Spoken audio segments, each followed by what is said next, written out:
All right. So, good evening, everyone, or good afternoon, depends on where you're joining us from. And welcome to this special webinar series, The Crisis in Intelligence Policy Relations, Intelligence Function in the Age of Populism and Democratic Backsliding. My name is Ofek Rima, and I'm the coordinator of the Israeli Forum for Intelligence Studies, also known as IFIS. Now, for those of you who are joining us for the first time, I will say briefly a few words about IFIS. So, our forum was established over 2 years ago with the initiative of the Institute for the Research of the Methodology of Intelligence, a research institute within the Israeli Intelligence Heritage and Commemoration Center in Herzliya. And today it also operates with the support of the Leonard Davis Institute at the Hebrew for International Relations at the Hebrew University. And I will begin by saying that we're grateful to both organizations for backing and supporting this important initiative, and specifically this webinar series. Now, IFIS was established to promote research and education and intelligence in Israeli academia. Primarily, what we do is we provide a platform for exchanges among Israeli scholars of intelligence, both junior and senior, and also among themselves and international groups and scholars of intelligence. So we do monthly meetings. Some of them are in person, some of them virtual. Mostly the in-person ones are in Hebrew and the virtual ones are in English. And also, importantly, we hold an annual conference. And if I will be able to control my screen, I will, okay, never mind. So we hold an annual conference. We had our first one last September, and we will have our next one for 2025 in October 28, 29. And we welcome you to visit our website and to take a look at at the call for papers. And also, I should say that it's that we're also receiving nominations for awards for books, research articles, and graduate papers. So please take a look at that. I will also mention that we decided on the end of this month, May 31st, as the first deadline for submitting applications. This is to ensure more certainty and time. Well, perhaps more certainty than time, more time than certainty. We cannot, in this part of the world, we cannot really ensure certainty. But for international participators, we will. This hopefully will give more time to prepare and to purchase tickets. So October 7 obviously put a lot of strain on the relationship between the intelligence and policymakers in Israel. While the government here is still preventing the establishment of a national commission of inquiry, the public remains exposed mostly to a barrage of mudslings and engineered leaks that speak to the overall lack of trust, learning, and reform. This tension reached a boiling point in the last few weeks when the government wished to dismiss the head of the domestic security agency, also known as the Shabak or the Shin Bet, and encountered resistance from both its director, Ronen Bar himself, and civil society that petitioned to the Supreme Court to reverse this decision. In his deposition to the Supreme Court, Bar wrote that he is submitting it, quote, out of my duty to the citizens of Israel, as well as deep concern regarding the ability of future heads of the service to uphold the organization's statesman-like mamlachtiyut character, its professionalism, and its operations strictly in line with its legal mandates. But while Israel is in many ways a unique case, and obviously the colossal failure on October 7 is truly a singular event, it is also not unique because intelligence policy relations are undergoing upheavals around the democratic world in an age of populism, which some view it as a driving force of democratic backsliding. and others as a corrective force that seeks to reform power structures. Now, as the central forum for intelligence scholars in Israel and as part of the global academic community of students of intelligence, we felt compelled to address this pressing issue. And that's why we put together this series that explores this phenomenon from various angles and puts it in a wider perspective. So not just intelligence, but civil service, and not just Israel, but also other countries that we'll be looking at. So our first speaker this evening will be Dr. Ilana Shpaizman. She's a senior lecturer at the Department of Political Science in Bar-Ilan University. Her studies focus on executive politics in coalition governments, civil servants, agenda setting, and the policy process.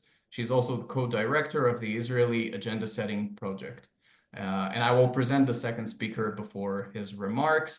So we will try to keep these webinars limited to 1 hour, given their frequency and the late hour here in Israel. So each of you will have between 15 to 20 minutes. Please stick to the limit, and then we will open the floor for a discussion. So Dr. Shpaizman.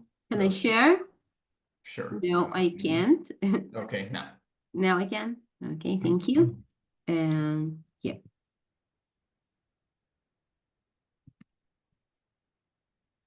Okay. So good evening, everybody, and thank you for and thank you for inviting me. I am not an expert on intelligence, but in the last couple of years, starting from 2023, the judicial overhaul, I was studying civil service and the reaction of civil servants to populist regimes. So what I'm going to do in the 15 minutes I was given, and perhaps 20, so sorry, is that I'm going to review what we know so far in the world about the relations between civil servants and populist governments, and then to give you some highlights from my and my colleagues' research on the subject. And I think that our findings are relevant to intelligence, are definitely relevant to what's going on here in Israel in other sectors, including security sectors. So let's start with the normal situation. What are the normal relations in regular governments between politicians and civil servants? And I'm talking about systems where we have merit bureaucracies, when we have professional bureaucracies which do not change with the change in government. So basically, the politicians inherit the civil servants and they have to handle them. And what we know is that there's kind of a bargain being made between the civil servants and the minister entering office, or in the case of the Shin Bet, the prime minister. The bargain goes the following way.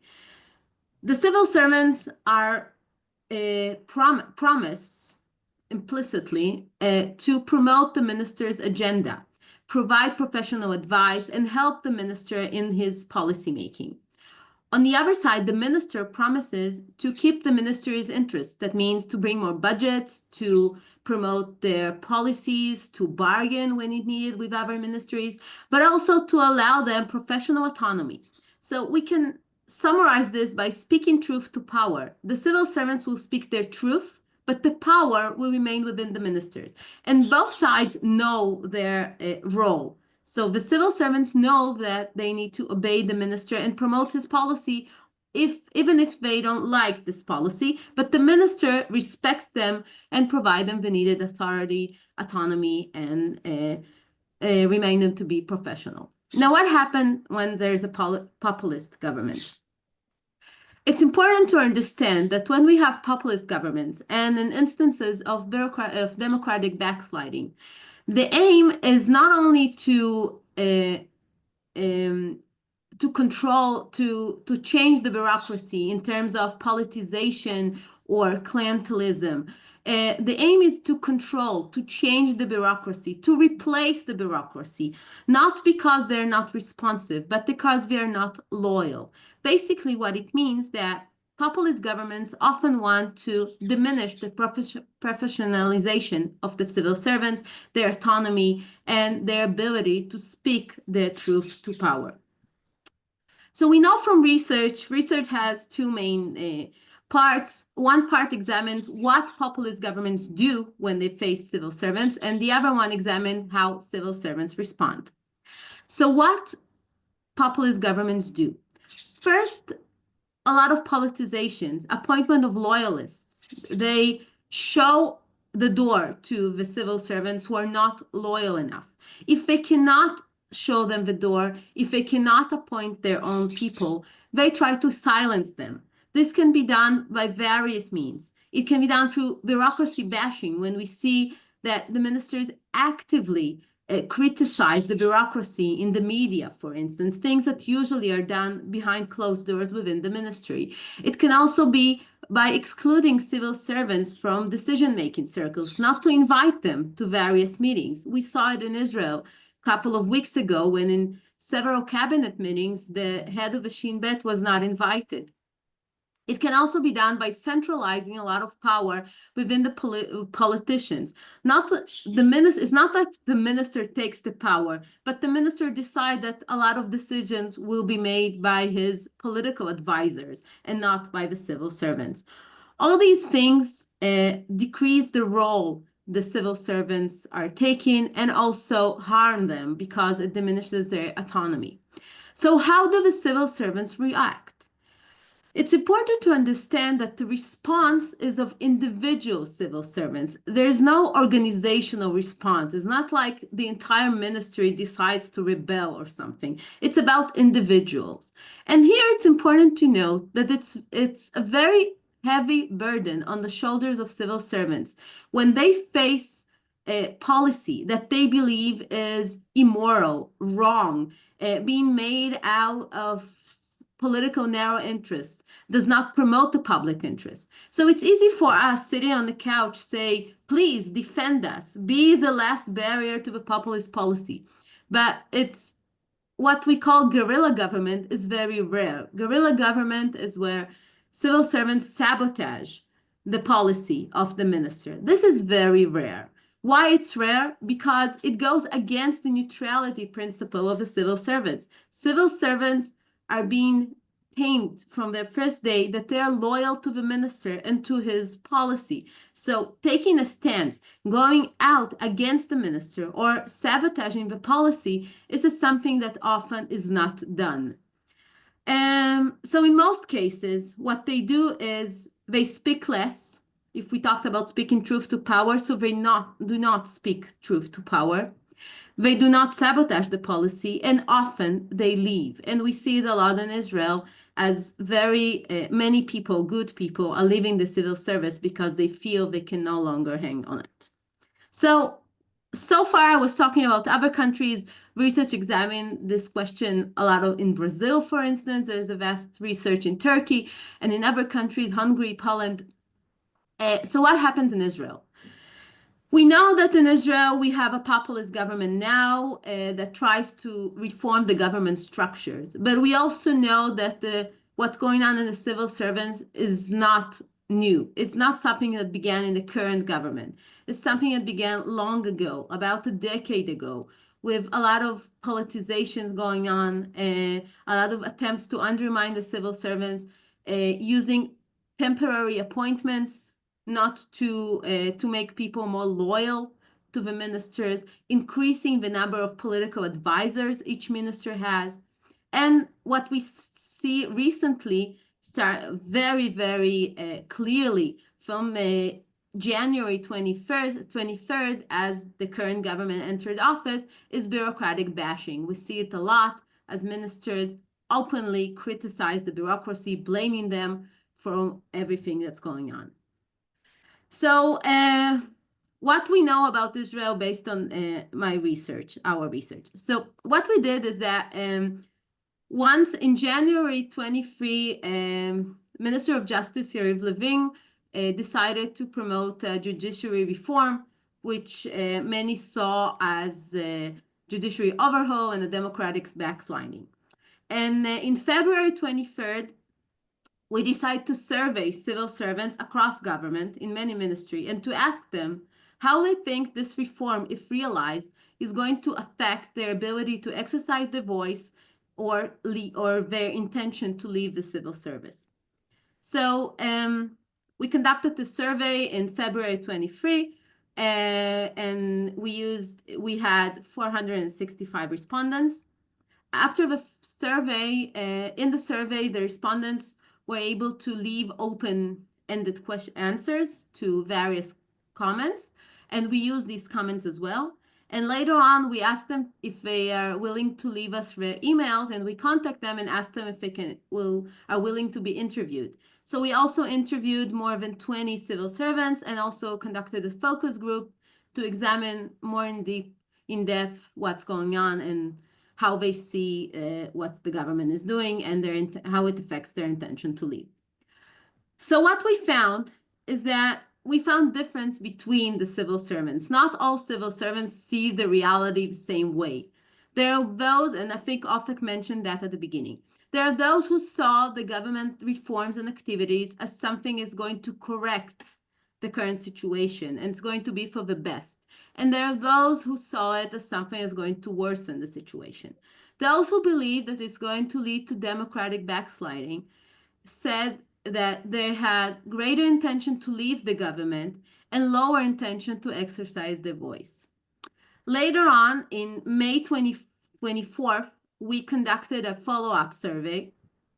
We asked those who said that their intent to leave, whether they left the civil service. It was a year something after the survey, and we found, while it was more anecdotal, but we also found that a lot of those who said they think they're going to leave eventually left. So something that indicates that their intention are also realized.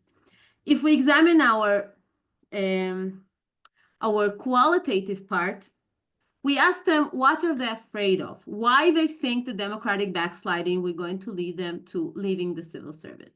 And I brought some quotes here, and because of a very short time, I'm going to skip some of them. But the first thing they're mostly afraid of is politicization. They're afraid to be replaced by people who are not as talented, not as good, not professional, and not people who are going to see the public interest. And I thought that if they're going to work with such people, they don't want to be in such an environment because they want to work with people who see the public good in front of their eyes and not the political interests of the minister. Another thing is that they felt that if democratic backsliding will continue and if the government will realize its plans, they're going to become irrelevant. Their influence is going to be decreased. And we see here in this quote of someone from a legal department. And she says that they'll feel their opinion as undervalued and meaningless. And when they become a technician, we'll become just drafters. The minister will tell us to draft legislation, and then we say that we have some comments. But if we believe that they will not accept our comments, then our job is only technical. And no one wants to be a robot and work in some technical place. You want to be meaningful, especially in the civil service, when we know that people are coming because they want to promote some better good. Another thing, what we saw is that in Israel, civil servants see their identity as Israelis as very connected to their identity as civil servants. They see it as part of their Zionist vision. And for me, the Zionist vision is a democratic country. If this collapses and somebody wants this country to be just Jewish, then it would no longer be a democracy. So one of the issues is that the civil service will partake in the exploitation of public resources to the benefit on one segment of the public over other. And then I don't want to be part of this, and maybe not an Israeli citizen either. Many of our interviews argue that sometimes they think about leaving the civil service and leaving the country as well. This is something that was interconnected in many instances we interviewed. When we conducted a follow-up survey, we also asked people to add some answers, open-ended answers. And this is a quote for someone who was surveyed in 23 and then in 24. It seems that there's a populism in every corner. The attitude of politicians is dismissive. Many good civil servants have left, and those who stayed are the minister's yes men. The general atmosphere is one of suspicion between employees and distrust between the administrative and the political rank. And this is something we heard a lot, the distrust, the fear to express your views. And we are now conducting another research that examining people's intention to enter the civil service. And we find that populist governments and the atmosphere they make also affects not only those inside the civil servants, but also those who are thinking of joining the civil service. Because people say that they don't want to work in a government that doesn't see them as important, that doesn't listen to them, that they don't trust.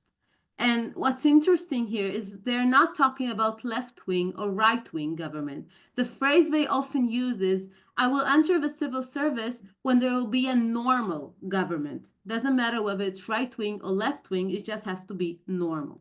So to summarize, we often expect civil servants to be the ones who protect us citizens from populist regimes, populist policy. But in practice, it doesn't work. It doesn't work because it's a very heavy burden to place on an individual. In most cases, they either silenced or just leave the civil servants. And this is important because the result is that we have worse civil service with worse policies being made because there are no professional people. And it also has broader implications because good people are not only leaving, but also not entering. Thank you. Thank you very much, Ilana. If you have questions, please keep them to the end. So we just now spoke more broadly about the relationship between elected officials and the civil service, and now we'll try to apply this to intelligence using the help of Professor Kobi Michael. Professor Michael is a senior researcher at the Institute for National Security Studies and a visiting professor at the International Center for Policing and Security at the University of South Wales. Among his primary research interests are conflict resolution, strategy, national security, civil-military relations, and the Israeli-Palestinian conflict. Professor Michael served as the Deputy Director General and head of the Palestinian desk at the Ministry for Strategic Affairs. He has published widely in his field, including 20 books and monographs and over 100 articles and book chapters, and also won several academic prizes. Kobi, the floor is yours. Just unmute yourself. Yes. Good evening, and thank you for having me. I haven't prepared the presentation. It means that I will have to work harder, but you will have to work harder as well in order to concentrate and to absorb at least the main insights. Actually, what I would like to focus on is the relations between the intelligence and the political echelon. And in this regard, I'm relying on a theoretical model that I developed with regard to civil-military relations. I mean, the encounter between the political and the military echelons. And this theoretical model is based on, I would say, two major columns or two main concepts. The first one is the discourse space, and the other one is the learning process. And actually, what I would like to claim is that the encounter between the intelligence and the political echelon is a sort of an intellectual encounter that should enable the intelligence to help the political echelon and together with the political echelon to clarify the reality and to create the relevant context. And in this regard, I think that we can assume or we can agree about the assumption that the intelligence assessment is the knowledge infrastructure for clarifying the reality and for the interpretation of the reality. And I think that the intelligence assessment and the encounter between the intelligence and the political echelon in the discourse space between both should, I would say, enable to falsify or to valid an existing strategic conception. It means that the intelligence is a sort of a tool, a very critical tool in the hands of the politicians or the political echelon, the political leaders, to validate their strategic conception. But in order to assure that, we have to have what I call an open discourse space. I distinguish between open and closed discourse spaces, where the open discourse space is the discourse space that enable the learning process which leads towards the things or the aims or the objectives that I have mentioned before. And here, after distinguishing between open and closed discourse spaces, we have to distinguish between two types of learning, generally speaking, or learning processes. The first one is diagnostic learning, which is, I would say, the complex of the strategic learning. The learning that challenges the existing perception about the reality and leads to validate them or to falsify them and to change them. Where simple learning is a process that enable an adjustment to an existing reality. I mean, this is a learning process that affects or impacts on the behavior, okay? Not necessarily on the perception, not necessarily about I would say, the fundamental conceptual system that we have in mind and we use in order to interpret the reality. Now, I think that a healthy encounter between the intelligence and the political echelon is the encounter with open discourse space that enables the complex or the strategic learning process. Now, the idea of open discourse space is the idea of absence of hierarchy between the intelligence and the political echelon, is the idea of openness between of them, and is the idea of relying on, I would say, two crucial elements. The first one is trust. There must be a complete trust between the intelligence and the politicians and vice versa. Otherwise, there is no openness.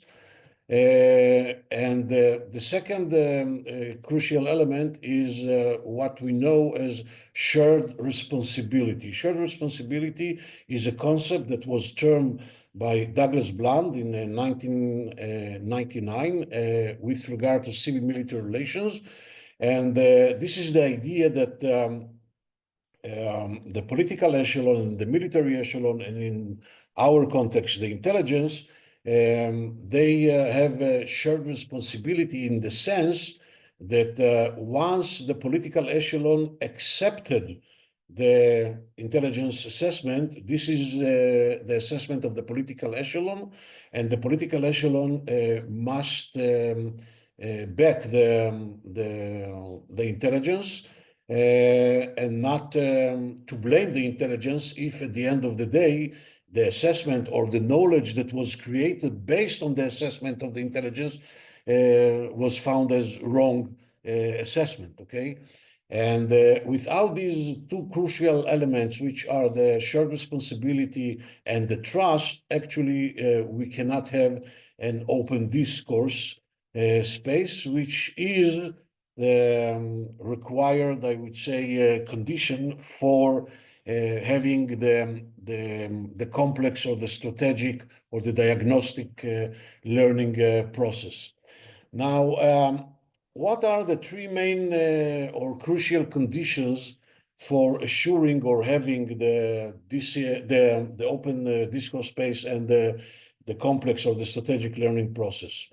The first condition is the willingness of the politicians, the political echelon, to have a common learning with the intelligence. It is not so obvious because the idea of having a joint or a common learning process without hierarchy, it's something that can put the political echelon in an embarrassing position where the knowledge of the politicians, or when there is a sort of asymmetry in favor of the intelligence with regard to the knowledge, okay?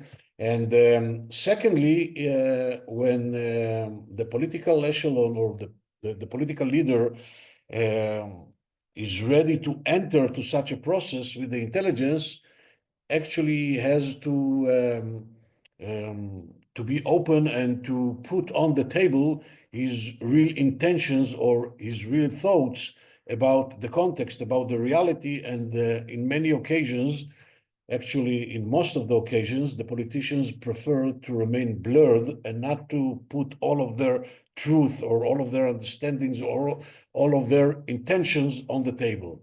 So this is the first condition. The second condition is time consuming. Such processes require time, and the time is a very, I would say, important and crucial and expensive resource when it comes to the politicians. And usually they don't have this resource, or they don't have enough of this resource. And without time and without, I would say, the patient and the openness, there will not be such a process. And the third condition is the idea of dismantling the hierarchy between the echelons, or between the intelligence and the political echelon, in order to assure critical thinking, in order to enable to doubt things openly, and to, generally speaking, to enable the process as such. Now, unfortunately, in most cases, at least in the Israeli case, the encounter between the intelligence and the political echelon, I mean the security cabinet,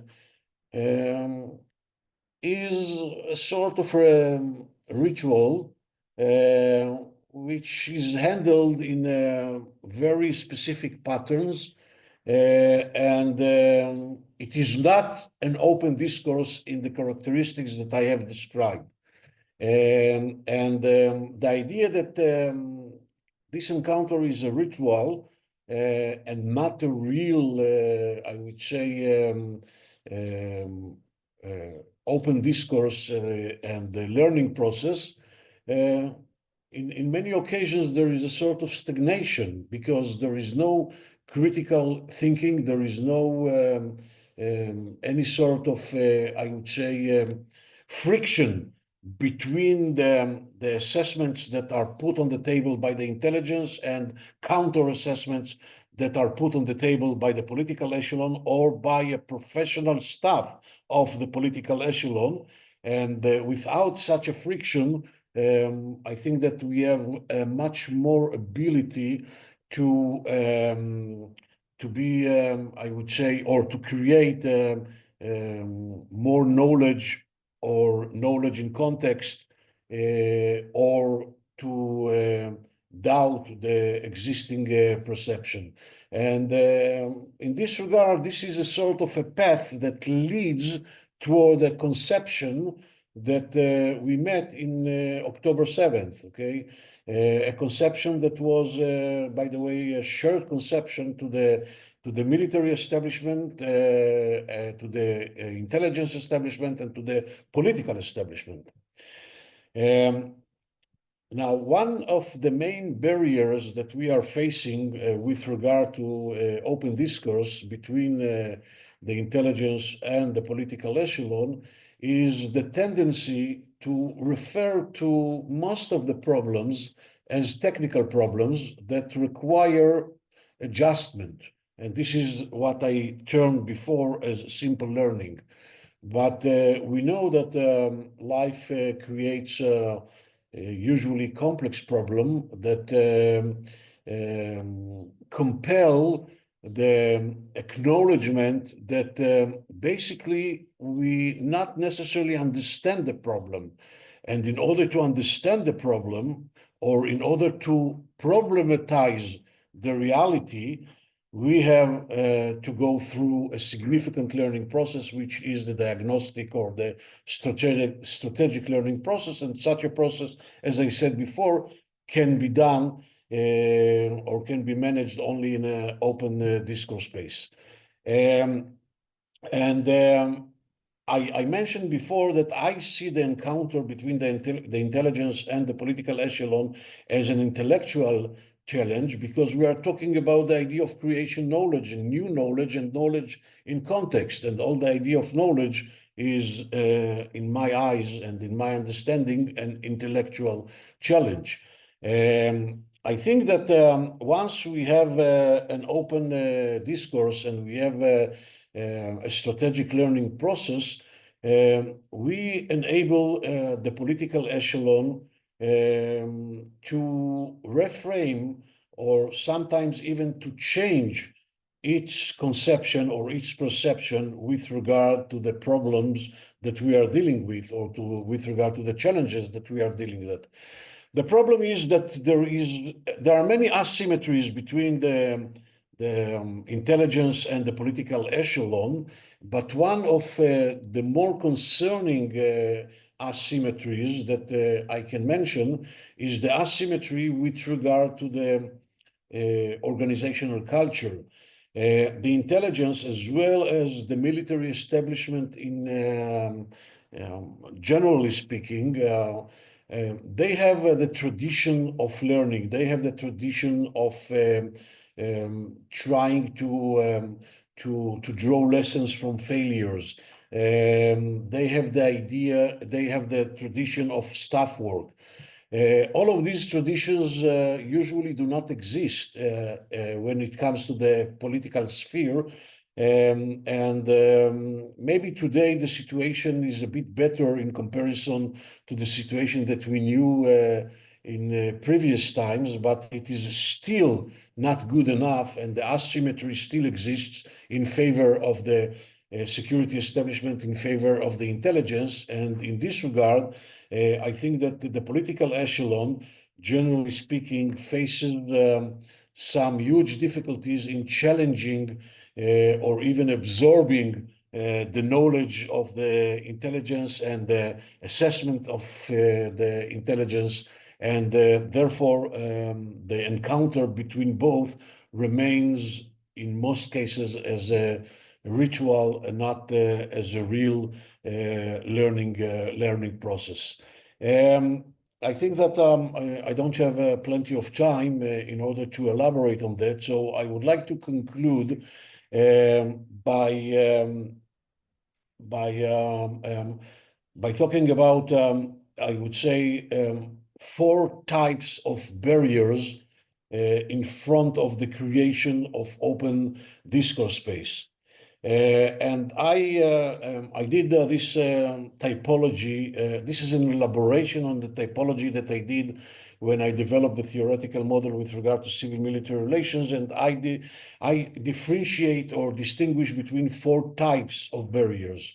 The first type of barriers is the substantial barriers, which are related to the leadership skills of the political echelon, to its constraints and limits with regard to the, I would say, to the political maneuver that it can do, and its difficulties in defining in a clear manner the objectives, the policy, and its need for legitimacy, be it internal or external legitimacy. So all of these barriers are under the category of substantial barriers.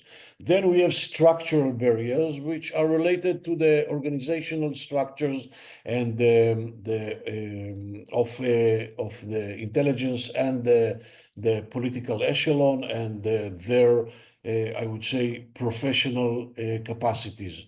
The third category of barriers are barriers with regard to procedures or processes. Those barriers are related to the way that the encounter between the intelligence and the political echelon is conducted. And its effects on the learning process. And the fourth and the last category is the cultural barriers that reflect the impact or the effects of the organizational culture of the intelligence vis-a-vis the organizational culture of the political echelon. And I think that in order to conclude, I would say that the absence of such a discourse space between the intelligence and the political echelon, and the absence of a real, true, substantial, strategic, diagnostic learning process between of them, eventually at least was one of the reasons to the conceptions that we found ourselves in towards October 7th. Thank you. Okay, thank you very much, both of you. And now, if you have comments or questions, please raise your virtual hands. If you don't know how you can raise your your physical hands, if I can see that. Perhaps, okay, we have also, we have a comment from Nicholas. Would you like to raise that out loud, or? Yes, sure, I could. It was just a reflection on the issue of civil servants. It seemed to be a very idealistic view of civil servants. I might personally be a bit more cynical about civil servants. That be as it may, I think an experience, at least in some countries, is that you have an issue of what is called activist civil servants who come into agencies, government agencies, or government authorities and have their own agenda, or are highly tainted by other ideological commitments. In the case of Sweden, where I am from, it could be a very strong environmental commitment, which is in contrast perhaps to the energy authority that you work for within the government. Another issue is, of course, a historical example. We had many decades of social democratic governments following each other for decades, and that led to a very close-knit relationship between the civil servants in the government offices and the politicians in government, and that led to perhaps unhealthy loyalties evolving over time. But that was maybe not due to cynical reasons only. It was also due to the nature of how we work, and those we work with eventually become colleagues, whether they're civil servants or politicians. So that's just two reflections on my part. So, thank you. Thank you very much. Ilana, would you like to? Yeah, thank you for this comment. And I agree, yes. There are agencies or ministries in which civil servants have their own agenda, especially powerful ones. I think it's in Sweden it's the same, but in Israel it's definitely the Ministry of Finance. And the minister often finds himself in a weaker position. A lot of it is what Kobi described as well, the information gap and the capability of and more acquaintance with the material. Yes, this is what I said is not that they don't have their own agenda and not that they're always promoting the minister agenda as it is without any hesitation. No, there are differences and there are controversies, and sometimes they sabotage the policy as bureaucracy knows how. Yes, everything, all that is true, and I think was true for decades. This is nothing new. But I do think that there is some general understanding that eventually, if the minister wants to promote something, they will obey. They will try to minimize the damage as they see it, but they will obey the minister. This is the bargain I was talking about. So, but thank you. Thank you. Ofer? Yes, my question is for Kobi, meeting twice today on Zoom. So let's say conceptual framework is very interesting, and I relate to it. And you talked about trust. I think trust is not just in the matter of intimacy, but also trusting the professionality of both sides. So just a small comment, but my question is, can you elaborate a bit more about your conceptual framework in the context of today's crisis? I mean, what do you think have changed that led to this crisis? Or so it was a bit more general speaking, the conceptual framework. How do you see it in today's crisis? Go ahead, Kobi, or not on mute. Just a moment. I'm not on mute. Okay. No, no, Yeah, we we hear hear you. you. Okay.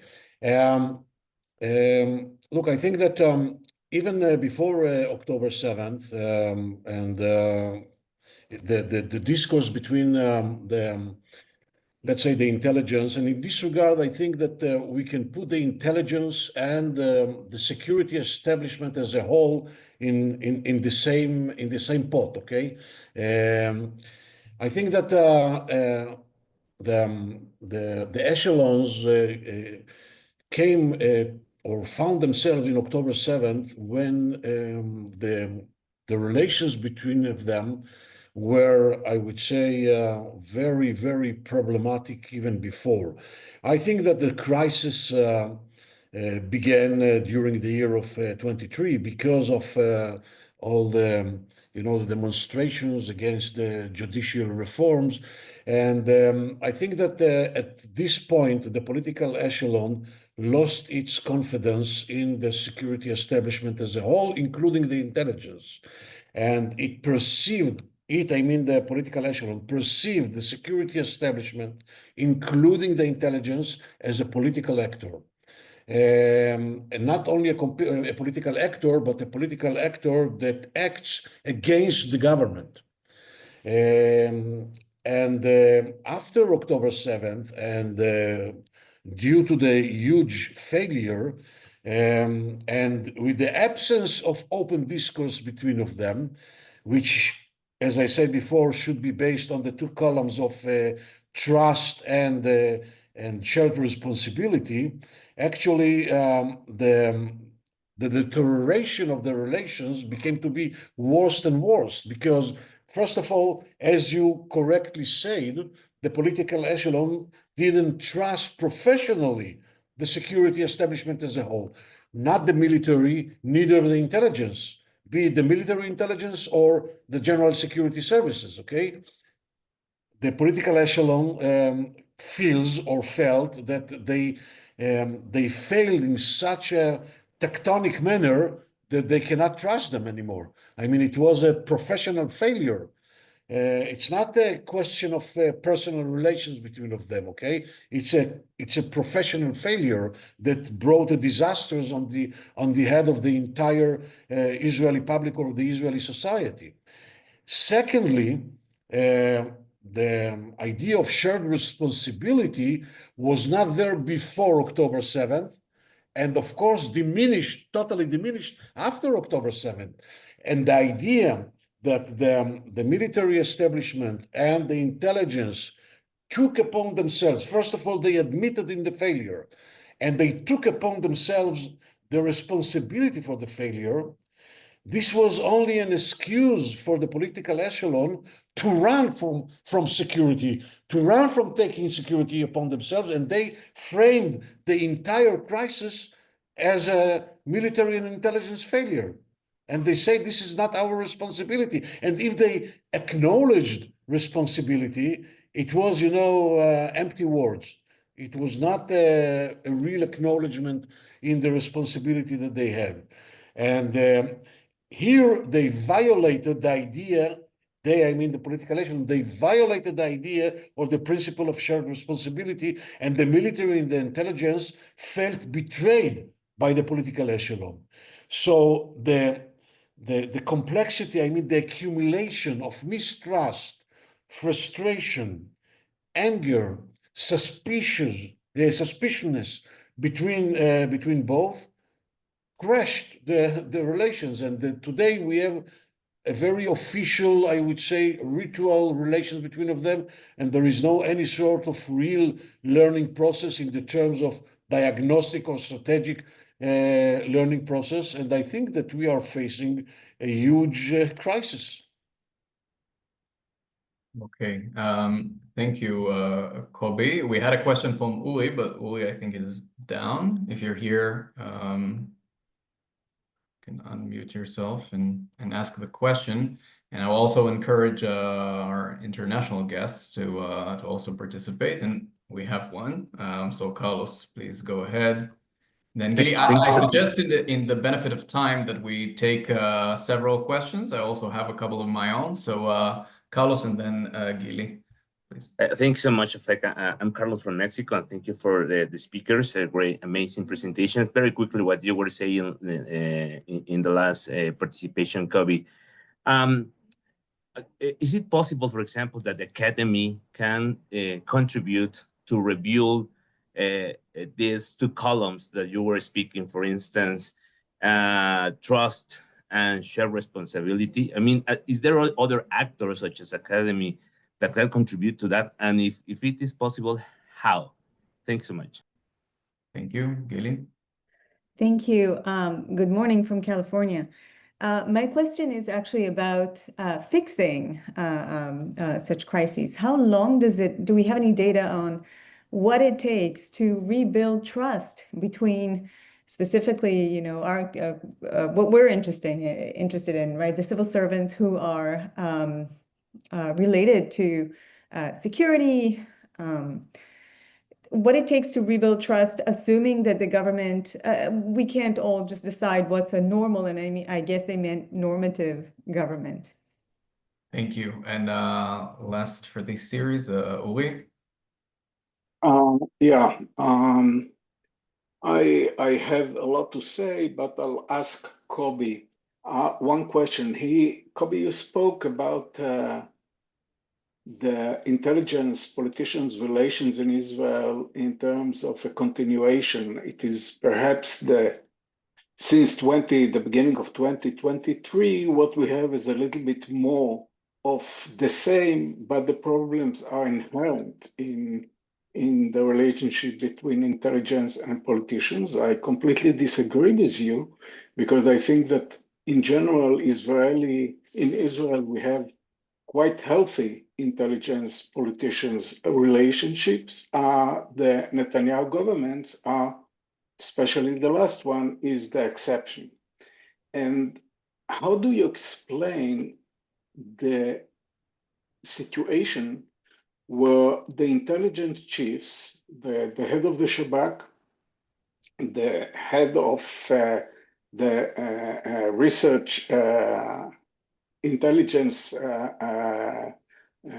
in military intelligence warn the prime minister and the government that Israel deterrence is deteriorating, that the likelihood of a major war is getting higher and higher, and nevertheless, as far as we know, there was no one single cabinet discussion about this situation. How do you explain it?